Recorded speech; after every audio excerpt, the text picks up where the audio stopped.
భారత ప్రజలకు జరిగినటువంటి నష్టానికి బదులు తీర్చుకునే విషయంలో మన సైన్యం మరొక ముందడుగు వేసింది. మొదటి నుంచి మనం చూస్తున్నాం చాలా సందర్భాల్లో పహల్గామ్ అటాక్ జరిగినప్పటి నుంచి ఇంత దారుణమైనటువంటి దాడి మన మీద జరిగితే, మన పౌరుల ప్రాణాలు ఇంత దారుణంగా తీస్తే ఎందుకు వెంటనే రియాక్ట్ అవ్వడం లేదు అంటూ కొంతమంది సూడో సెక్యులర్ వాదులు కానీ మరికొంతమంది మేధావులుగా చెప్పుకునే వాళ్ళు ప్రశ్నించారు. మన సైన్యం ప్రతిభా పాఠవాలను ప్రశ్నించారు, వాళ్ళ నిబద్ధతను ప్రశ్నించారు. అలాగే కరెక్ట్గా 12 రోజులు గడిచేసరికే భారత్ చేసినటువంటి అటాక్ మనం చూసాం. ఆపరేషన్ సింధూర్ పేరుతో పాకిస్తాన్ మరువలేని ఉగ్రవాదులు కల్లో కూడా గుర్తొచ్చేటువంటి అటాక్ మనం చూసాం. ఆ తర్వాత ఒక భీకర యుద్ధాన్ని ఇరు దేశాల మధ్య చూసాం. మొత్తం అంతా సద్దుమణిగిందిలే అనుకున్నారేమో ఉగ్రవాదులు, చేయాల్సిందంతా నష్టం చేశాం, మనకేం జరగలేదు అనుకున్నారేమో. భారత సైన్యం మాత్రం మర్చిపోలేదు, రిలాక్స్ అవ్వలేదు. క్షణక్షణం భారత పౌరుల ప్రాణాలు తీసిన వాళ్ళ కోసం వెతుకుతూనే ఉంది. దాంట్లో భాగంగానే ఇప్పుడు పహల్గామ్ అటాక్కు బదులు తీర్చుకుంది భారత ఆర్మీ. ఆపరేషన్ మహాదేవ్ పేరిట 3 టెర్రరిస్టులను హతం చేసింది. పహల్గామ్ మాస్టర్ మైండ్ హసీన్ మూసాని ఎన్కౌంటర్ చేసింది. మొత్తం హసీన్ మూసాతో పాటుగా మరొక 2 కూడా భారత సైన్యం మట్టుబెట్టినట్లుగా తెలుస్తోంది. సుమారుగా నెల రోజుల పాటు భారత సైన్యం ఈ ఆపరేషన్కి సంబంధించి ప్రిపేర్ అవుతూ వస్తోంది. ఇంటర్నల్ ఇన్ఫర్మేషన్ వచ్చింది, ఉగ్రవాదులు నక్కి ఉన్నారు అని. సుమారుగా 5 నుంచి 7 వరకు ఉగ్రవాదులు నక్కి ఉన్నారు అంటూ సమాచారం వచ్చింది. అలాగే కొంత ఇంటర్నల్ డీటెయిల్స్తో పాటుగా, ఇంటర్నల్ ఇన్ఫర్మేషన్తో పాటుగా ప్రాపర్గా ఎవిడెన్స్ కూడా దొరికింది. అక్కడ కొన్ని ఇన్స్ట్రుమెంట్స్ యూజ్ చేస్తున్నట్లుగా కొంత సమాచారం పాస్ అవుతున్నట్లుగా కూడా తెలిసింది. ఈ నేపథ్యంలోనే ఆపరేషన్ మహాదేవ్ను ఇండియన్ ఆర్మీ మొదలుపెట్టింది. ముఖ్యంగా ఆపరేషన్ మహాదేవ్ పేరు పెట్టడానికి చాలా కీలకమైనటువంటి కారణం ఆ ప్రాంతం. ఆపరేషన్ మహాదేవ్ ఈ పేరు పెట్టడానికి పర్వాన్ ప్రాంతంలో అక్కడ ఉగ్రవాదులు దాగి ఉన్నారని తెలిసి ఆ ప్రాంతంలో ఉన్నటువంటి ఒక కొండ పేరు, ఒక పర్వతాన్ని పేరుగా పెట్టుకొని ఒక భారీ ఆపరేషన్ చేపట్టింది. నెల రోజుల పాటు రెక్కి నిర్వహించి ఉగ్రవాదులు ఎక్కడున్నారో చూసి వాళ్ళ కదలికల్ని గుర్తించి వాళ్ళకి సంబంధించిన సమాచారం తెలుసుకొని పక్కా ప్లాన్తో మన భారత సైన్యం 3 మట్టుబెట్టినట్లుగా తెలుస్తోంది. ఇంకా అక్కడ కార్డాన్ సెర్చ్ నిర్వహిస్తున్నారు. సెర్చ్ ఆపరేషన్ కొనసాగుతూనే ఉంది. ఈ నేపథ్యంలోనే ఇంకా ఉద్రిక్త పరిస్థితులు కొనసాగుతున్నాయి. మరింత మంది ఉగ్రవాదులను మట్టుబెట్టే అవకాశం ఉంది అంటున్నారు. ఉగ్రవాదులను మట్టుబెట్టిన తర్వాత అక్కడ కొన్ని ఆయుధాలను, ముఖ్యంగా AK-47లను స్వాధీనం చేసుకున్నట్లుగా తెలుస్తోంది. ఉదయం 11:30 సమయంలో 24 మంది రాష్ట్రీయ రైఫిల్స్, 4 పారా కమాండోల బృందం అక్కడకు చేరుకుంది. మొత్తం 5 నుంచి 7 వరకు కూడా ఉగ్రవాదులు ఉండొచ్చు అనేటువంటి అనుమానంతో, పక్కా సమాచారంతో ఈ ఆపరేషన్ మొదలుపెట్టారు. ప్రధానంగా ఈ ఉగ్రవాదులందరూ కూడా భూమిలో ఒక పెద్ద గొయ్యి తవ్వి, అంటే పైకి గనక ఒకవేళ టెంట్స్ వేసినట్లయితే ఎక్కడైనా డ్రోన్ కెమెరాస్ కానీ లేదంటే శాటిలైట్స్ కానీ దొరుకుతాయేమో అన్నటువంటి భయంతో భూమికి ఒక గొయ్యి తవ్వి భూమి లోపల వాళ్ళ టెంట్స్ను ఫామ్ చేసుకున్నట్లుగా తెలుస్తుంది, పైన టెంట్స్తో కప్పేసి.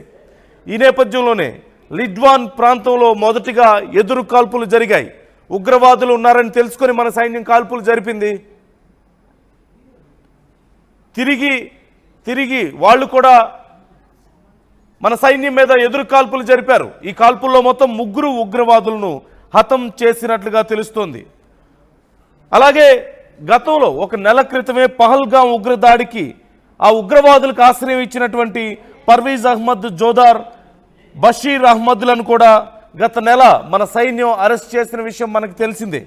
ముఖ్యంగా స్థానికంగా ఉన్నటువంటి జమ్మూ కాశ్మీర్ పోలీసులు, అలాగే మన CRPF జవాన్లు, భారత సైన్యం 3 కలిసి ఈ ఆపరేషన్ నిర్వహించినట్లుగా తెలుస్తోంది.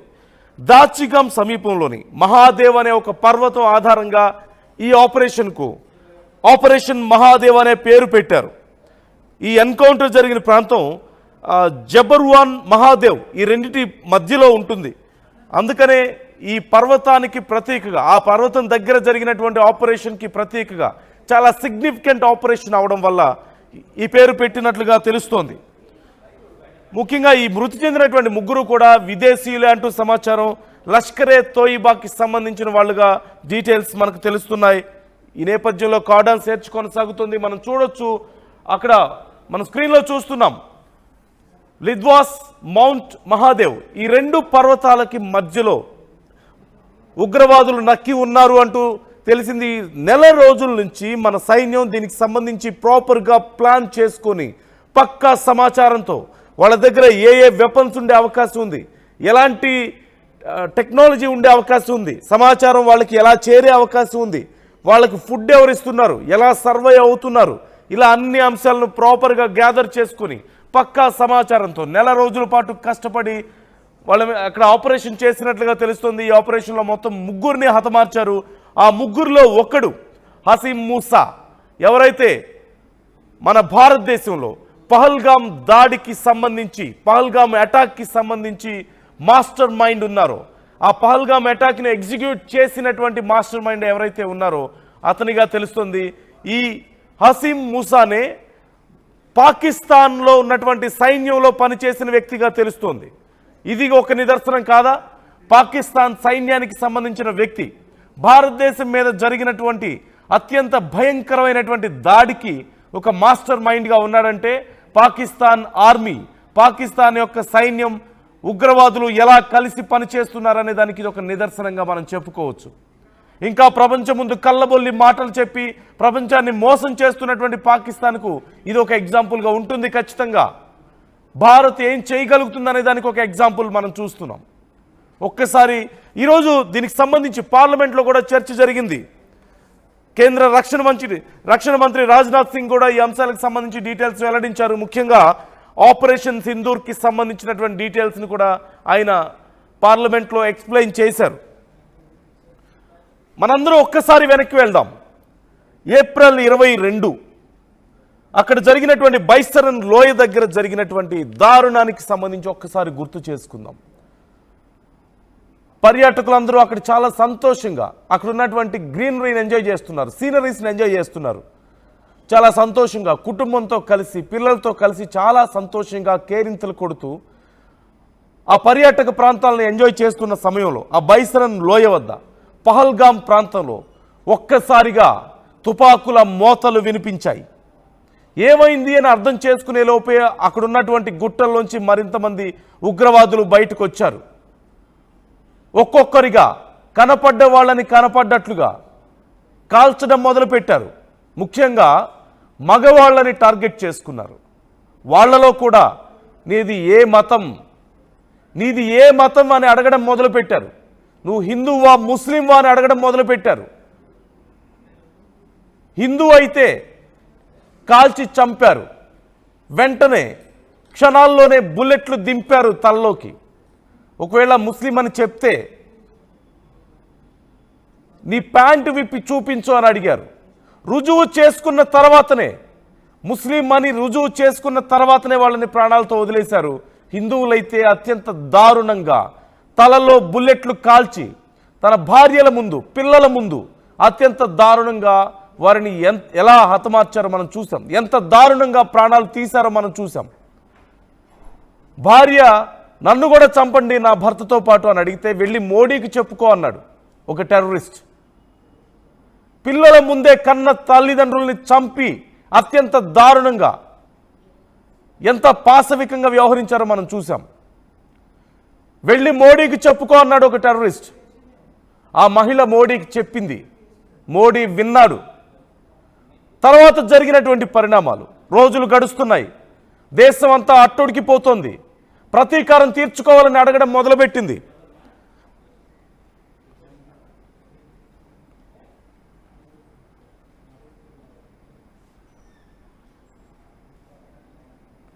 ఈ నేపథ్యంలో దేశమంతా అట్టుడికింది. ప్రపంచ దేశాలు నివ్వెరపోయి చూశాయి.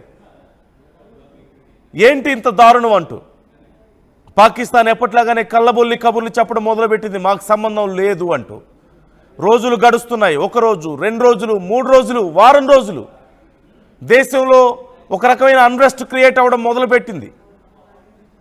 దేశ ప్రజలందరూ అవసరమైతే తుపాకులు పట్టుకొని మేము వస్తాం పాకిస్తాన్ మీదకి యుద్ధానికి అంటూ మాట్లాడడం మొదలుపెట్టారు. భావోద్వేగానికి గురవడం మొదలుపెట్టారు. కరెక్ట్గా మే 7న రాత్రి ఒక్కసారిగా భారత సైన్యం పాకిస్తాన్లో పిఓకేలో, పాకిస్తాన్ ఆక్యుపైడ్ కాశ్మీర్లో దాగి ఉన్నటువంటి ఉగ్రవాదుల మీద, వాళ్ళ స్థావరాల మీద మొత్తం 7 స్థావరాలను ధ్వంసం చేసి వచ్చారు. కేవలం 22 నిమిషాలే. ఏం జరిగిందో తెలుసుకునే లోపే, అసలు ఏం జరుగుతుందో రియలైజ్ అయ్యే లోపే ఎక్కడ చూసినా సరే మొత్తం ధ్వంసమైనటువంటి పరిస్థితులు. ఉగ్రవాదుల స్థావరాలన్నీ ధ్వంసమయ్యాయి. అందులో ఉన్నటువంటి ఉగ్రవాదులు అనేక మంది ధ్వంసమయ్యారు. సుమారుగా 90 మందికి పైగా ఉగ్రవాదులు ప్రాణాలు కోల్పోయారంటూ అప్పుడు భారత సైన్యం లెక్కలు చెప్పిన విధానం మనం చూసాం. పాకిస్తాన్ ఒక్కసారిగా ఉలిక్కిపడింది.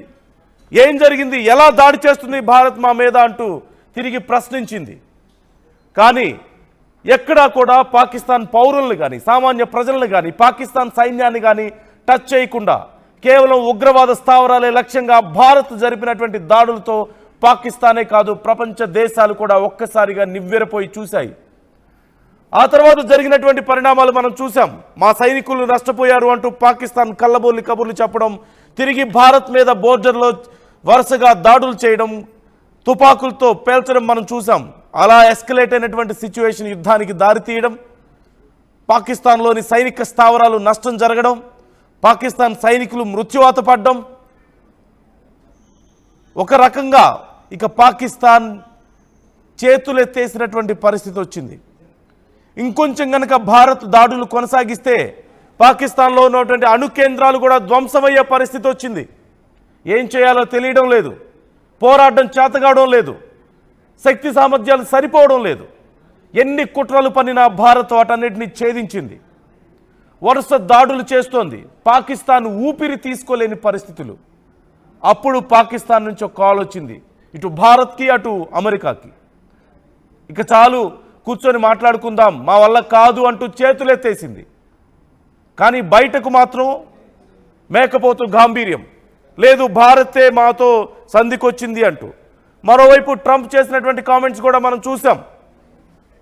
నేనే శాంతిని కుదిర్చాను, వాళ్ళకి బిజినెస్ లేదంటే వ్యాపారాన్ని నేను ఎరగా వేశాను అంటూ మాట్లాడినటువంటి తీరు మనం చూసాం.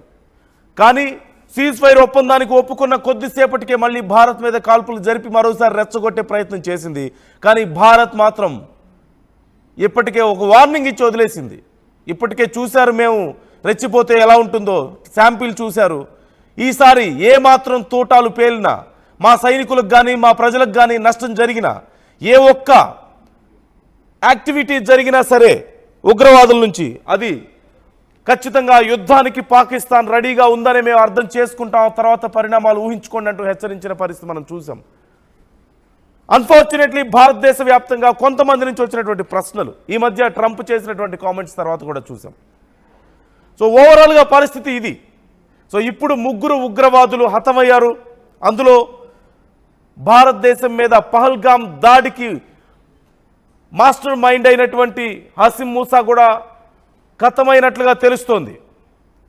ఇప్పుడు పాకిస్తాన్ ఏం చెప్తుంది మరి దీనికి సంబంధించి? ముఖ్యంగా అతను పాకిస్తాన్ ఆర్మీలో పనిచేసిన వ్యక్తిగా తెలుస్తుంది. మరి ఇప్పుడు పాకిస్తాన్ ఏం సమాధానం చెప్తుంది? డీటెయిల్స్ తెలుసుకుందాం. నా కొలీగ్ సచిన్ మనతో జాయిన్ అవుతున్నారు. సచిన్, భారత్ సైన్యం చేసినటువంటి ఈ ఆపరేషన్ మహాదేవ్తో మరొకసారి ఖచ్చితంగా అటు పాకిస్తాన్ కానీ ఉగ్రమూకలు కానీ ఉలిక్కిపడే అవకాశం కనిపిస్తుంది. సో డీటెయిల్స్ ఎలా ఉన్నాయి? ఈ ఆపరేషన్ మహాదేవ్ అసలు ఎలా జరిగింది? ఎలా మట్టుబెట్టారు ఆ ఉగ్రమూకల్ని? నిజంగా ఇది ఆపరేషన్ మహాదేవ్ ఆపరేషన్కి సంబంధించి మాట్లాడుకుంటే కరెక్ట్గా పహల్గామ్ అటాక్ జరిగిన 3 నెలలు తిరగలేదని చెప్పుకోవాలి. పూర్తిగా ఇది 4వ నెల. 3 నెలలు తిరిగి 4 నెలలకు అడుగు పెట్టాం. ఈ నేపథ్యంలో ఇప్పటికే పాకిస్తాన్కి ఏ స్థాయిలో చుక్కలు చూపించిందో భారత్ యావత్ ప్రపంచం చూసింది. భారత్ దాడికి ఏకంగా పాకిస్తాన్ ఉలిక్కిపడి అమెరికా కాళ్ళు పట్టుకున్నంత వరకు వెళ్ళిపోయింది పరిస్థితి. అప్పగించండి, ఉగ్రవాదులు ఎక్కడున్నా అప్పగించండి అనేది మొట్టమొదటిగా తెర మీదకి తీసుకొచ్చిన అంశం. కానీ మా దగ్గర లేరు, మా జోబులో లేరు, మా దగ్గర లేరు, మా నుంచి పారిపోయారంటూ కబుర్లు చెప్పుకొచ్చిన పాకిస్తాన్కి లాగి లంపకాయ కొట్టిందనే చెప్పుకోవాలి ఈరోజు భారత్. ఎందుకంటే ఒక శాటిలైట్ ఫోన్, అది కూడా చైనీస్ శాటిలైట్ ఫోన్ అంటూ కూడా చర్చ జరుగుతోంది. ఇంకా కన్ఫర్మేషన్ రావాల్సి ఉంది. ఈ ఫోన్ని దాదాపుగా ఈ మధ్య ఎక్కడా కూడా అంటే ఏప్రిల్ 22 జరిగితే మే 22, జూన్ 22, జూలై 22, ఈ జూలై 22 కన్నా దాదాపుగా 10 రోజుల ముందు అంటే 2 నెలలు దాటేస్తుంది. మీకు గుర్తుండే ఉంటుంది ఆ రోజు. ఇన్ఫ్యాక్ట్ ఆ క్రమంలో మనం మాట్లాడుకున్నప్పుడు ఆ క్రమంలో ఒక మాట అయితే వినిపించింది. మరి ముఖ్యంగా విపక్షాలు కూడా అన్నాయి. ఇటు పాకిస్తాన్ కూడా అదే ప్రశ్న సంధించింది. ఏరి ఆ ఉగ్రవాదులేని పట్టుకోలేదు, ఆ ఉగ్రవాదులైనా అసలు పాకిస్తాన్ వాళ్ళైనా, ఇది ప్రశ్న తెర మీద తీసుకొచ్చిన సందర్భం. కరెక్ట్గా శ్రావణ సోమవారం ఈరోజు మరీ ముఖ్యంగా ఆపరేషన్ మహాదేవ్ ఏదో యాదృచ్ఛికంగా జరిగిందా అనే అంశానికి సంబంధించి మాట్లాడుకున్న సందర్భం. ఈరోజు అక్కడ రుద్ర తాండవం చేసిందని చెప్పుకోవాలి మన భారత సైన్యం. ఈ నేపథ్యంలోని కీలకమైన ముగ్గురిని మట్టుబెట్టింది. దాంట్లో హసీం మూసాకి సంబంధించి మాట్లాడుకున్న సందర్భం. దాంతోపాటు మరొక ఇద్దరికి సంబంధించి కూడా మనకు ఆ డీటెయిల్స్ తెలుస్తున్నాయి. ఈ ఆపరేషన్లో హసీం మూసాతో, వాడి పేరు సులేమాన్ షా అలియాస్ హసీం మూసా, వాడు లష్కరే తోయిబాకు సంబంధించిన ఉగ్రవాదిగా ప్రస్తుతం మాట్లాడుకుంటున్న సందర్భం. మాస్టర్ మైండ్ దీనికి సంబంధించి, ఈ ఆపరేషన్కి సంబంధించి మాస్టర్ మైండ్, వీడితో పాటు అబూ హంజా, యాసిర్, వీళ్ళిద్దరూ కూడా మరణించారు. మొత్తం ఈ ముఠాలో మొత్తం 5 నుంచి 7 ఉన్నట్లుగా గుర్తించిన సందర్భం. ఇంట్రెస్టింగ్ ఒక మాట నేను చెప్పే ప్రయత్నం చేస్తా. వీళ్ళు ఎక్కడ తలదాచుకున్నారో తెలుసా? ఒక చెట్టు కింద బొరియలు అంటూ ఉంటాం, లేకపోతే గుహలు అంటూ ఉంటాం, అక్కడ వీళ్ళు ఏర్పాటు చేసుకున్నారు. అంటే ఏప్రిల్ 22 దాడి చేస్తే ఏప్రిల్ 22, మే 22, మే 22, జూన్ 22, ఆ తర్వాత జూలై 22 కాదు జూలై 11 వరకు కూడా వాళ్ళ దగ్గర ఉన్న శాటిలైట్ ఫోన్స్ కావచ్చు ఏమీ తీయలేదు. అంటే భారత్ మీద యావత్ ప్రపంచం, మరి ముఖ్యంగా పాకిస్తాన్, పిచ్చి కుయుక్తులు పన్నే పాకిస్తాన్, ఏది ఆ ఉగ్రవాదులేరి చూపించలేదే అంటూ డైలాగ్ వేసిన పాకిస్తాన్ ఈరోజు ఏం సమాధానం చెప్తుంది? ఎందుకంటే మట్టుబెట్టిన తర్వాత ఏడుపులు తప్ప ఏమి మిగలో పాకిస్తాన్కి ఈరోజు. దాంతోపాటు భారత భద్రతా బలగాలు తమ సత్తా మీద ప్రశ్నిస్తున్న భారతదేశంలో ఉన్న మరికొంతమందికి సమాధానం తమ తుపాకీ గుళ్లతోనే చెప్పాయని చెప్పుకోవాలి. అఫ్కోర్స్ ఇప్పటికే అర్థం ఉంటుంది ఎవరికనేది. సో ఈ నేపథ్యంలో ఇంకోసారి భారత సైన్యానికి సంబంధించి ప్రశ్నించే అంశంలో, ఎందుకంటే భారత సైన్యాన్ని ప్రశ్నిస్తే ఎవరు ఒప్పుకోరు, ఇది వాళ్ళకి అర్థం కావాలి first. At the same time వాళ్ళకు కూడా కాస్త సమయం ఇవ్వాలి. ఎందుకంటే వాళ్ళు ఎంత పకడ్బందీగా ఇన్నాళ్ళు దాక్కున్నారు. మొత్తం జల్లెడ పట్టలేకని కాదు, బట్ అక్కడ ఉపయోగించాల్సిన రిసోర్సెస్ ఏంటి? ఒక్కసారిగా వెళ్ళిపోయి దాని మీద దాడి చేసేస్తే వాళ్ళు తప్పించుకునే అవకాశం ఉంటుంది. దాంతోపాటు మన ప్రాణాలకి, మన బలగాల ప్రాణాలు కూడా అక్కడ ఆపదలో చిక్కుకునే ప్రమాదం ఉంటుంది. కాబట్టి ఆచితూచి అడుగులేసి ఆ పొదల్లోకి, ఆ గుహల్లోకి, ఆ చెట్ల తొర్రల్లోకి వెళ్ళి దూరి నక్కి ఉన్న ఆ గుంట నక్కడిని బయటికి గుంజి ఈరోజు ఈ ఆపరేషన్ మహాదేవ్ని ఎగ్జిక్యూట్ చేయడం అంటే ఆషామాషి వ్యవహారం కాదు. ఆపరేషన్ సింధూర్తో మరి ముఖ్యంగా మన మహిళల మంగళసూత్రాలు తెంపేసిన ఆ దుర్మార్గుల ఆ స్థావరాన్ని ఎలా లేపామో, ఈరోజు అదే మహిళల సింధూరాన్ని తురిపేసిన ఆ దుర్మార్గుల రక్తం ఈరోజు మన భారత్కి, ఇన్ఫ్యాక్ట్ మన భద్రతా బలగాలు వాళ్ళని లేపేసి బహుశా అంత శుభవార్త కాదనే చెప్పుకోవచ్చు. ఎందుకు నేను ఇంత మాట అంటున్నానంటే కనుక వాళ్ళు ఇంకా కొంతమంది ఉన్నారు. వాళ్ళు కూడా మొత్తం క్లియర్ అయిపోతే బహుశా అప్పుడు చనిపోయిన వాళ్ళ ఆత్మకు శాంతి చేకూరుతుందేమో. But coming back to the subject, operation Mahadev మాత్రం ఇంకా కంటిన్యూ అవకాశం ఉంది, ఇంకా ఆపరేషన్స్ కొనసాగుతున్నాయి. మరి ముఖ్యంగా మీరు అడిగారు ఎలా తెలిసిందో వీళ్ళకి సమాచారం అని చెప్పి. ఎప్పుడైతే వీళ్ళు శాటిలైట్ ఫోన్ని ఉపయోగించడం ప్రారంభించారు వెంటనే, ఎందుకంటే ఆ ప్రాంతానికి సంబంధించి కావచ్చు ఎప్పటికప్పుడు ఇంటెలిజెన్స్, మరి ముఖ్యంగా ఐబీతో పాటు అటు సిఆర్పిఎఫ్ కావచ్చు, అలాగే అక్కడ ఉన్న పోలీసులు కావచ్చు, స్థానికంగా వీళ్ళందరూ కూడా కోఆర్డినేషన్గా వీళ్ళు ఇక్కడ ఆపరేషన్ని కంటిన్యూ చేశారు. జమ్మూ కాశ్మీర్ పోలీసులు, ఇండియన్ ఆర్మీ, సిఆర్పిఎఫ్తో పాటు ఇంటెలిజెన్స్ వీళ్ళందరూ కూడా సంయుక్తంగా చేసిన ఆపరేషన్ ఇది. ఈ నేపథ్యంలోనే ఆ ఆపరేషన్కి సంబంధించి మాట్లాడుకునే క్రమంలో ఎప్పటికప్పుడు పూర్తిగా సమాచారాన్ని తీసుకునే ప్రయత్నం చేశారు. దాంతోపాటు ఇంట్రెస్టింగ్గా వీళ్ళు మాట్లాడుతున్న కమ్యూనికేషన్లో ఉన్న అంటే చాలామంది ఏమనుకుంటుండొచ్చు అంటే ఇంకా వీళ్ళు దొరకరు, వీళ్ళు పారిపోయి ఉంటారు, ఎక్కడో ఉండిపోయి ఉంటారు, అక్కడి నుంచి పాకిస్తాన్ పారిపోయి ఉంటారని చెప్పి ఇవన్నీ కూడా కలెక్ట్ చేసుకున్నారు. ఇవన్నీ కూడా ఎక్కడ విడిచిపెట్టలేదు భారత సైన్యం. ఈ క్రమంలోనే వాళ్ళతో ఆ డేటాకి సంబంధించి ఎప్పటికప్పుడు మాట్లాడే ప్రయత్నం చేస్తుంది, అంటే కమ్యూనికేట్ చేసే ప్రయత్నం చేసుకుంది. కమ్యూనికేట్ చేసుకున్న తర్వాత ఆ ఇన్ఫర్మేషన్ షేర్ చేసుకున్న తర్వాత కన్ఫర్మేషన్ కోసం ఎదురు చూస్తుంది కొన్ని రోజులు. ఆ తర్వాత వీళ్ళు కమ్యూనికేట్ అయ్యారు. ఇంట్రెస్టింగ్ ఏంటంటే వాళ్ళు దొరికిన మాటకు సంబంధించి వాళ్ళు ఎక్కడున్నారో తెలుసుకున్న తర్వాత అక్కడితో ఆగిపోలేదు. ఇంకా నేను ఆ కంప్లీట్ ఇన్ఫర్మేషన్ చెప్పే ప్రయత్నం చేయట్లేదు, కాస్త దాచుంచే ప్రయత్నం చేస్తున్నాను. ఎందుకంటే కొన్ని సెక్యూరిటీ రిలేషన్స్ ప్రకారం అని చెప్తే కనుక పిచ్చి పాకిస్తాన్ మళ్ళీ దీన్ని ట్రేస్ చేసే అవకాశం ఉంటుంది, భాషతో సంబంధం లేకుండా. ఈ క్రమంలోని పాకిస్తాన్కి సంబంధించి మాట్లాడుకునే క్రమంలో coming back to the subject, ఇక్కడికి వచ్చిన క్రమంలో వీళ్ళు ఎవరితో కమ్యూనికేషన్లో ఉంటున్నారు, వీళ్ళు ఎవరెవరితో మాట్లాడుతున్నారు, వాళ్ళ మీద కూడా కన్నేసి ఉంచారు. ఆ డేటా కూడా వీళ్ళ దగ్గర ఉంది.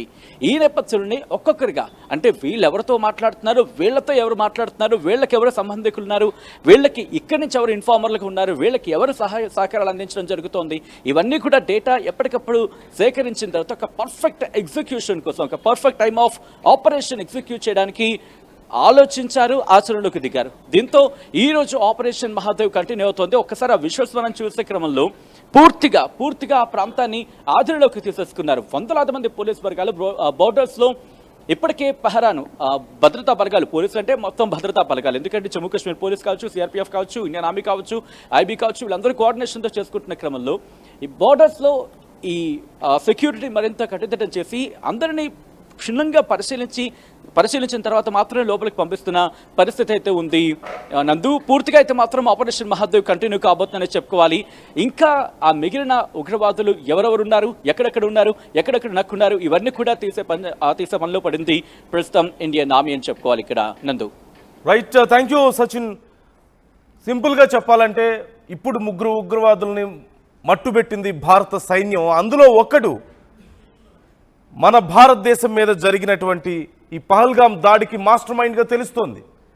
కేవలం ఈ మాస్టర్ మైండ్నే కాదు, ఈ ఉగ్రదాడిలో పాల్గొన్న ప్రతి ఒక్కరిని ఖచ్చితంగా భారత సైన్యం మట్టుబెట్టబోతోంది. ఉగ్రవాదుల ఆనవాళ్లు లేకుండా చేయబోతోంది భారతదేశంలో.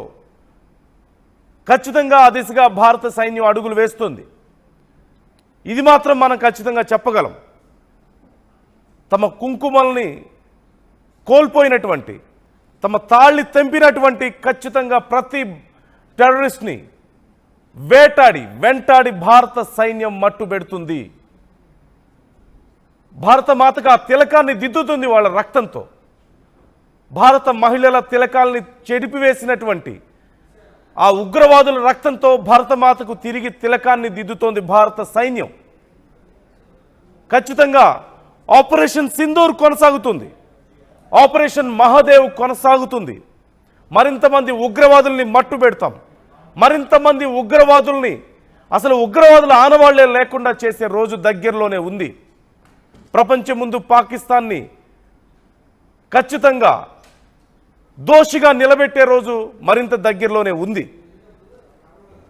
పాకిస్తాన్ మరొకసారి మన మీద ఇలాంటి కుట్రలు పన్నాలంటే, భారతదేశం మీద అయిన కుయుక్తులు పన్నాలంటే భయపడే రోజు అతి దగ్గరలోనే ఉంది. ఇప్పటికే శాంపిల్ చూపించాం. ఇప్పటికే మొన్న కొట్టినటువంటి దెబ్బకే తట్టుకోలేక కింద మీద పడుతోంది.